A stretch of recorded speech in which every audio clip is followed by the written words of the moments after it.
Bonjour, j'espère que vous allez bien. Moi, je vais très bien par la grâce de Dieu. Alors, j'ai partagé avec vous un extrait d'un accompagnement que je viens d'avoir. Et je pense que ça peut aider d'autres femmes, que ça peut aider d'autres personnes. Et donc, je vais partager ça avec vous et vous allez écouter.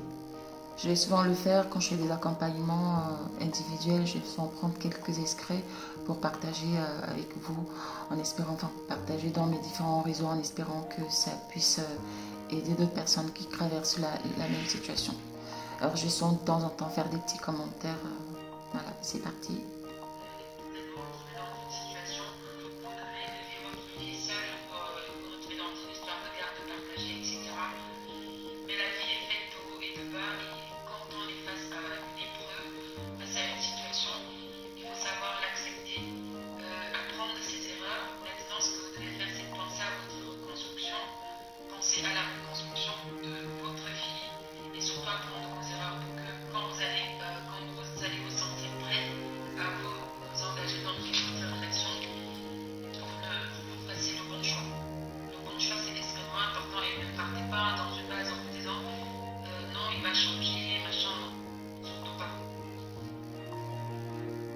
Oui, le syndrome de l'imposteur, non pas de l'imposteur, le syndrome de l'infirmière. Je pense que toutes les femmes sont, ça ne vous cache pas, on a toujours, on pense toujours qu'on peut changer les hommes, qu'on peut faire changer les hommes. Oui, Dieu a donné la capacité à une femme de changer un homme. Maintenant, on parle de la femme sage. Et surtout, il faut que cet homme t'aime et qu'il veuille changer. On ne change pas un homme qui ne veut pas changer. On ne change pas un homme qui ne veut pas changer parce qu'on n'a pas... S'il ne veut pas changer, il ne change pas. Et de nombreuses femmes sont toujours en train de s'imaginer qu'elles peuvent faire changer un homme. Un homme qui ne t'aime pas, il ne va jamais changer. Tout comme une femme qui ne t'aime pas ne changera pas. Arrêtez de penser que vous avez des baguettes magiques, que vous allez changer les hommes parce que vous savez bien cuisiner, parce que vous êtes soumise, parce que vous êtes des championnes au lit, parce que vous avez de l'argent, parce que vous êtes belle, parce que vous avez de jolies formes. Non, parce que vous êtes intellectuelle, vous avez des diplômes, vous occupez un grand poste, je sais pas, dans une haute administration. Non, ça ne marche pas.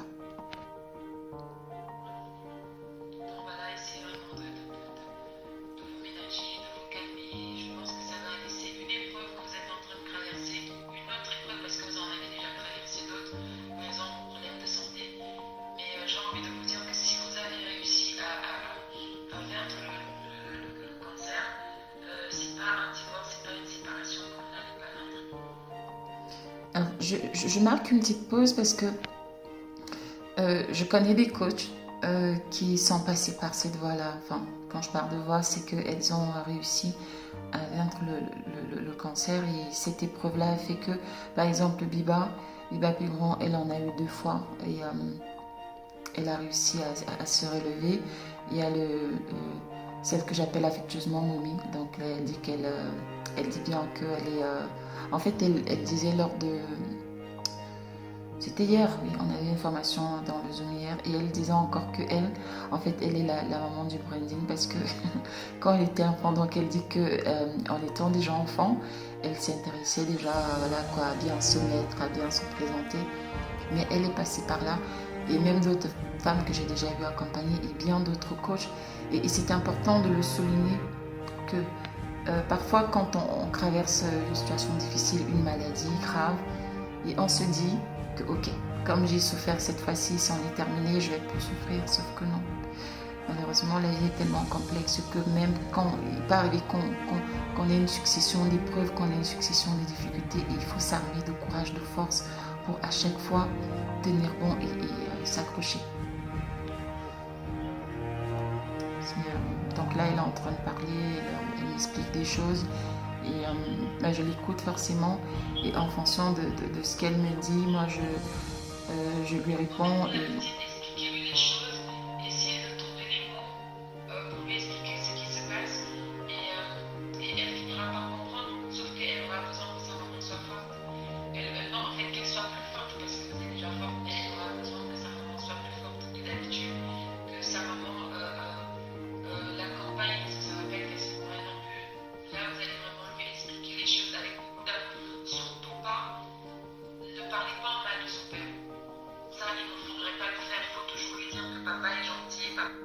Alors, je marque une pause là pour parler parce que je pense qu'il y aura certainement un souci avec le son.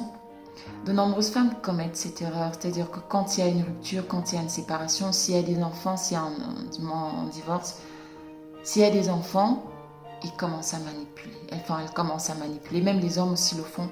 Sauf qu'en le faisant, vous ne faites pas du mal à votre ex, vous faites du mal à votre enfant. Vous détruisez votre enfant. Vous ne le faites pas, vous pensez vous venger, mais vous êtes en train de détruire votre enfant. Et je sais que surtout les femmes, nous sommes champions dans cette histoire. Là, son mari lui dit, ouais, je vais rentrer, il dit qu'il va rentrer dans leur pays d'origine et que son enfant va le chercher une fois qu'elle sera grande. Et moi, je lui dis, c'est pas grave. Elle ne peut pas empêcher à sa fille d'aimer son père. Bon, écoutez.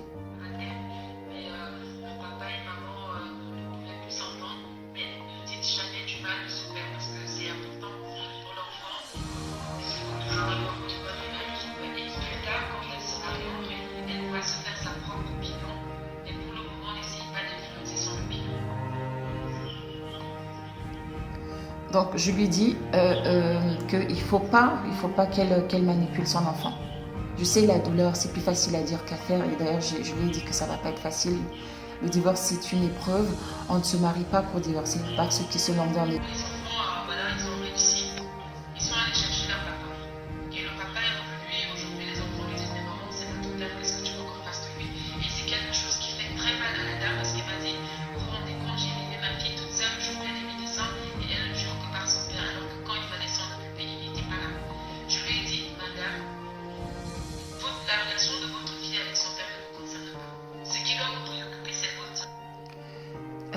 Cette partie, elle est intéressante aussi parce qu'on va même plus loin en psychologie. Les experts parlent du complexe d'Oedipe où les filles sont plus attachées à leur papa et les garçons sont plus attachés à leur maman.